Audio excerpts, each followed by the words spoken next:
Indian embassy है, ये Indian embassy Google, ठीक है, कॉल करते हैं और देखते हैं कि हाँ भाई क्या क्या ये इंग्लिश आता ही नहीं आता। खा दिया और हमें जो है चाय कॉफ़ी भी नहीं दी गई।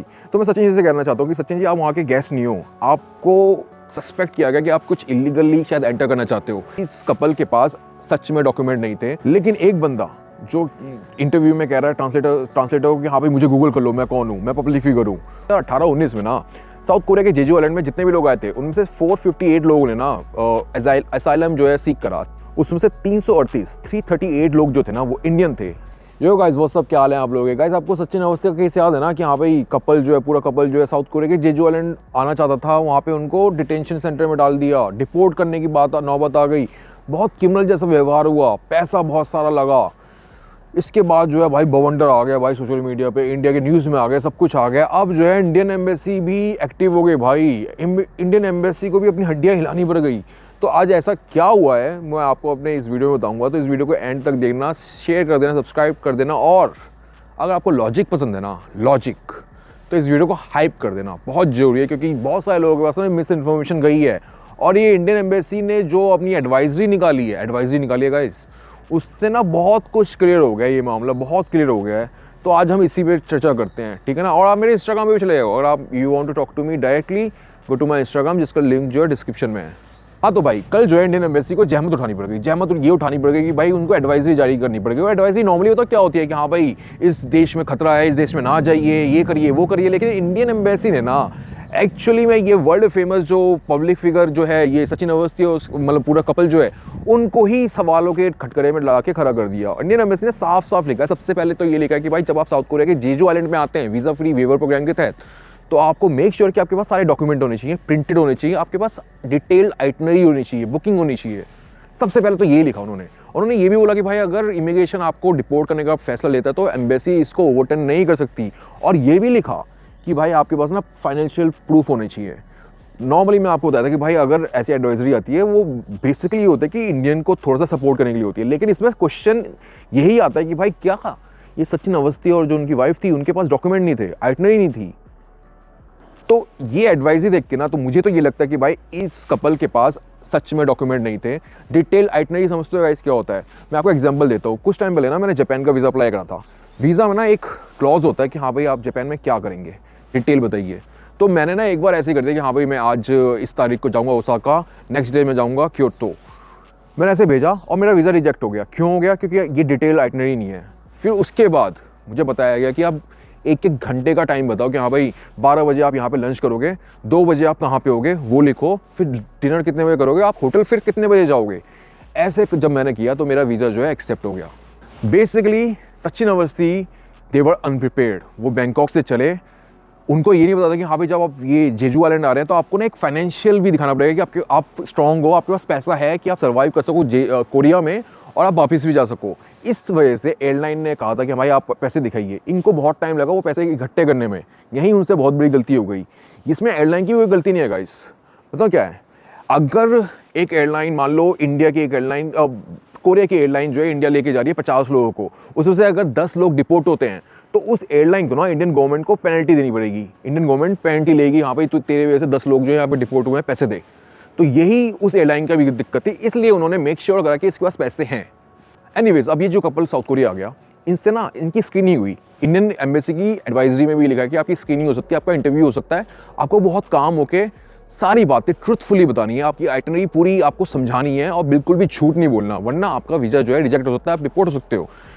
मेरे हिसाब से जो कोरियन इमिग्रेशन था उन्होंने इससे सवाल पूछे और ये बिफर गए। और इन्होंने ये भी बोला था कि हाँ भाई हमने ट्रांसलेटर को बोला था कि हाँ भाई हमारा नाम जो है गूगल कर लो। भाई साहब मैं आपको साफ कह रहा हूँ, कोई भी पूरी दुनिया का कोई भी इमिग्रेशन ना उनको कोई फ़र्क नहीं पड़ता कि आपके 5 लाख फॉलोअर हैं, 10 मिलियन फॉलोअर हैं या 10 बिलियन फॉलोअर हैं। इनफैक्ट किसी देश के प्रधानमंत्री को भी इमिग्रेशन से होकर गुजरना पड़ता है, ठीक है। और आई एम प्रीटी श्योर कि ये जो वर्ल्ड फेमस पब्लिक फिगर है ये शाहरुख खान से ज़्यादा फेमस तो नहीं होगा, बट आई नो कि हाँ भाई शाहरुख खान, हम सबको पता है कि शाहरुख खान को अमेरिका में डिटेन कर लिया गया था। गाइस इस कपल का सबसे बड़ा झूठ ना मैं अभी आपके सामने रख देता हूँ। इन्होंने क्या कहा था कि भाई इंडियन एम्बेसी को हमने कॉल करा, लेकिन IVR ना बस कोरियन था तो हम बात नहीं हो पाई। ये ये इंडियन एम्बेसी है, ये इंडियन एम्बेसी गूगल, ठीक है, कॉल करते हैं और देखते हैं कि हाँ भाई क्या ये इंग्लिश आता ही नहीं आता, और कितने देर में इंग्लिश आता है। देखो सेकंड आ रहा है। 인도 대사관 스와미 비베카난다 인도 문화원입니다. 지금은 업무 시간이 아닙니다. 업무 시간은 평일 오전 9시부터 오후 5시 30분까지입니다. 감사합니다. Welcome to the Embassy of India, Seoul and Swami Vivekananda Cultural Center. 15 second में इंग्लिश बोली है वो। तो जो कपल कोरिया में हरास हो रहा है, उसको हेल्प चाहिए, जो कह रहा है मुझे हेल्प नहीं मिल रही, ट्रांसलेटर भी मजदूर है, वो कपल 15 सेकंड वेट नहीं कर पा रहा है और अपने वीडियो में क्या बोल रहा है कि भाई एम्बेसी में तो इंग्लिश का ऑप्शन ही नहीं है। 15 सेकंड गाइस, बस 15 सेकंड। यहाँ पे मैंने लाइव वीडियो में पर्दाफाश करा है, मतलब झूठ दिखाया है इस बंदे ने, कितना झूठ बोला है। He either he is a very clever guy और ही इज़ अ फूल। ठीक है, मुझे नहीं पता ये क्या है। 15 सेकंड वेट करना चाहिए था भाई। अगर ऐसी सिचुएशन आ रही है कि हाँ भाई तेरे साथ इतना गलत हो रहा है, तुझे डिपोर्ट करने का, मतलब पासपोर्ट में डिपोर्ट होना is very big thing, deport करने तक की नौबत आ गई, तो भाई तू 15 सेकंड रुक नहीं पाया और फिर लोगों को भड़का रहा है कि हाँ भाई मेरे साथ गलत हो रहा है। फिर तू एम्बेसी को बोल रहा है कि भाई एम्बेसी ने हेल्प नहीं करी। मैं भी एम्बेसी को पसंद नहीं करता, मैंने लास्ट वीडियो में साफ बोला था, लेकिन मैंने साफ बोला था भाई इंग्लिश ऑप्शन होता है भाई। 15 सेकंड गाइस। और उसके बाद ये बंदा ऐसे दिखा रहा कि भाई इसके साथ अन्याय हुआ है जो 15 सेकंड नहीं रुक पाया। Shame on you man. और आप लोगों को भी सोच के देखा करो कि हाँ भाई क्या सच है क्या झूठ है। और जहाँ तक मुझे लगता है कि ये बंदा जो है इंटरव्यू के दौरान बिफरा है, बहुत बिफरा है कि हाँ भाई लड़ाई तक के माहौल में आ गया है। इसलिए इंडियन एम्बेसी ने अपने एडवाइजरी में ये भी लिखा है कि आपको शांत कामली आंसर देना है। इसके बाद जो सचिन अवस्थी और उनकी फैमिली ने ये बोला कि भाई वहाँ पे ना बहुत ही क्रिमिनल जैसा हमारे साथ व्यवहार किया गया और बहुत ही गंदा स्मेली सा टॉयलेट था, बहुत ही गंदा सा बिस्तर था, एक छोटा सा रूम था और जिसमें पिलो उन्होंने बहुत बार मेंशन करा कि पत्थर जैसा पिलो था। लेट मी टेल यू, वो जो पिलो है ना वो ट्रेडिशनल कोरियन पिलो है, वो बहुत महंगा आता है, मतलब सस्ता वाला सीन नहीं है। लेकिन ये जो सचिन अवस्थी है ना, ये इनको शायद पता नहीं है, ये बता नहीं पा रहे कि मुझे क्या दिक्कत है, मुझे समझ में नहीं आ रहा।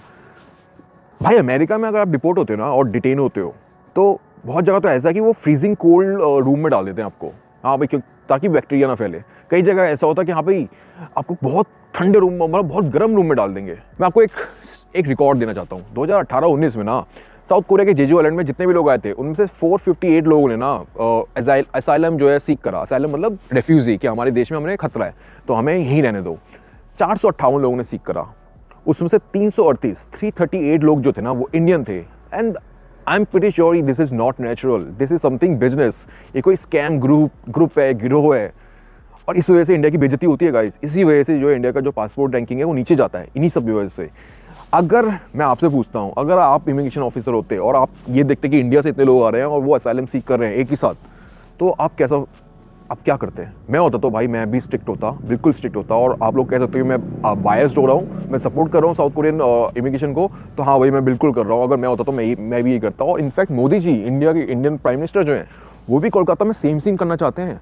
वो भी कहते हैं कि भाई ये जो बांग्लादेशी जो आते हैं सुट्टा पीते हुए, बीड़ी पीते हुए आते हैं, इलीगली आते हैं और फिर ममता बनर्जी जो है उनको आधार कार्ड देती है। भाई साउथ कोरिया उस पर स्ट्रिक्ट हो गया भाई, वो नहीं चाहता ऐसा करना तो उसे स्ट्रिक्ट हो गया। वो आपसे सवाल कर रहा है, अब उसको जवाब दो। बस सिंपल सी बात है भाई। आप भाई साहब का ऑस्ट्रेलिया का वीज़ा था राइट, अगर आप ऑस्ट्रेलिया में अगर डिटेन होते हो तो आपको ना जब तक आपका केस चलता है, जब तक फैसला आता है, आपको उस डिटेंशन सेंटर में रहना पड़ता है। छोड़ो यार ऑस्ट्रेलिया यूएस, मैं कह रहा हूँ इंडिया की बात कर लो। इंडिया के एयरपोर्ट में भी डिटेंशन सेंटर है भाई। आपको पता है वहाँ फ़ोन ले आना जरूरी अलाउड नहीं है, जरूरी क्या अलाउड नहीं है। और बहुत तहकीकात होगी, उसके बाद आप एम्बेसी को कॉल कर सकते हो, आप फ़ोन यूज़ नहीं कर सकते गाइस। मैं ना आपको छोटा सा और डेटा देना चाहता हूँ। इन्होंने कहा था कि हाँ भाई वहाँ पे लोग जो थे 10 दिन से 20 दिन से पीड़ित थे, 30 दिन से पीड़ित थे। तो भाई साहब मैं आपको ये कहना चाहता हूँ, ऐसे नहीं कि सारे पीड़ित ही थे।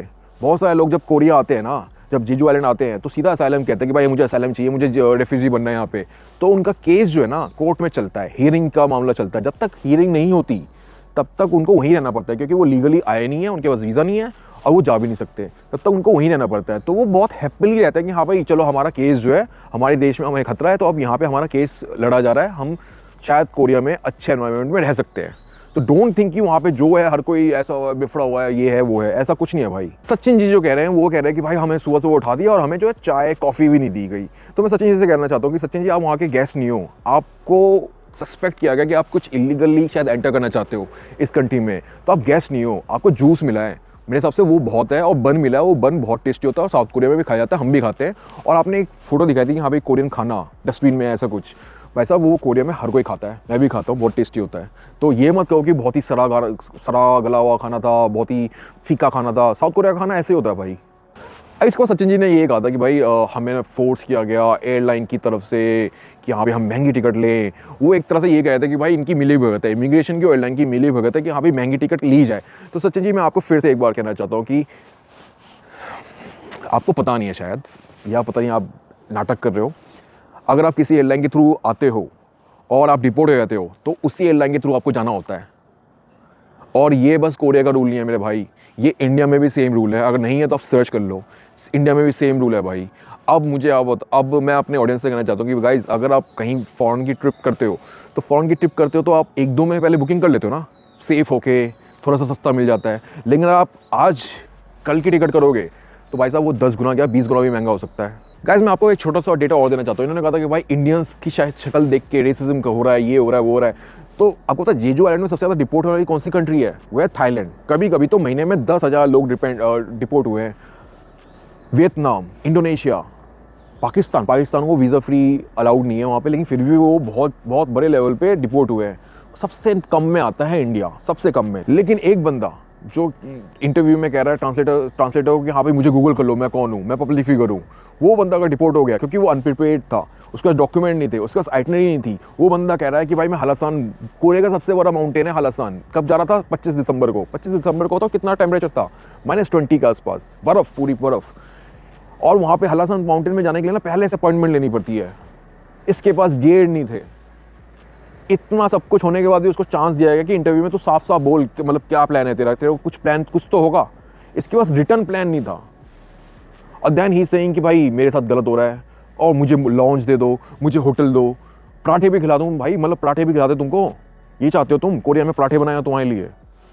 मे भी आप लोग सोचोगे यार मैं कोरिया को डिफेंड कर रहा हूँ, मैं बहुत सारे कमेंट आए थे भाई ये तो बिक गया है, ये डर रहा है, नहीं तो ये डिपोर्ट हो जाएगा। मैं आपको कहना चाहता हूँ जस्ट सर्च ऑन यूट्यूब कि हाँ भाई Indians racism in Korea against Indians, या फिर क्लब का रेसिज्म इन कोरिया, मेरी फोटो पहले आएगी। मैं वैसे प्राउड नहीं उस बात को, लेकिन I am the first one जिसने कोरिया में रह के racism in Korea against Indian के ऊपर आवाज़ उठाई थी, वीडियोज़ बनाई थी, और आज तक वो वीडियो है।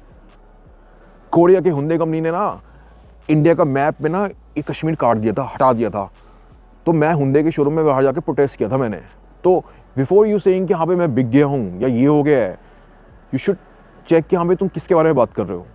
आई एग्री विद यू कि हाँ भाई मैं कि इंडियन हूँ और मैं अपने फेलो इंडियन के सपोर्ट करूँ, मैं करना भी चाहता हूँ। मैंने लास्ट वीडियो में एक अच्छा अनबायस्ड रीज़न दिया भी था, लेकिन इट डजंट मीन कि कोई इंडियन बंदा गलत कर रहा है, झूठ बोल रहा है, छुपा रहा है तो मैं उसको सपोर्ट करूँ। नहीं नहीं भाई, ये मुझे मेरे पेरेंट्स ने भी नहीं सिखाया और मेरे भारत ने भी नहीं सिखाया। मेरे भारत ने ये सिखाया जो गलत है वो गलत है, जो सही है वो सही है।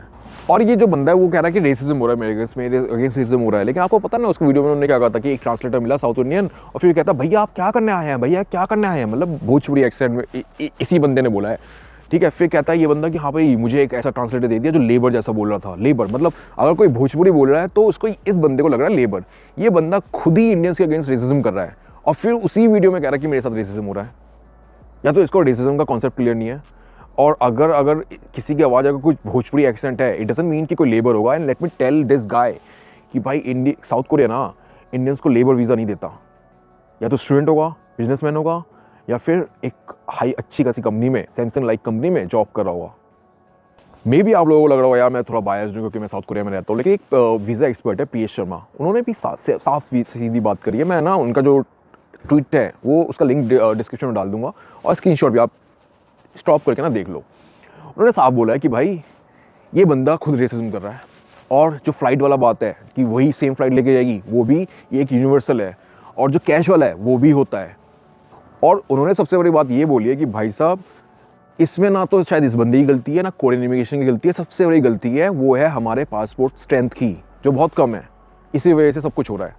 लेकिन अपने इस अगली वीडियो में अगले बंदे ने ये भी कहा था भाई हम चाइना ले गए, हमें चाइना में जो है बॉडी कैम से देख रहे थे या टॉयलेट भी कर रहे हैं, मतलब टॉयलेट भी कर रहे हैं, तो भाई कह रहे हैं कि रूम खोल के करो, मतलब डोर खोल के करो।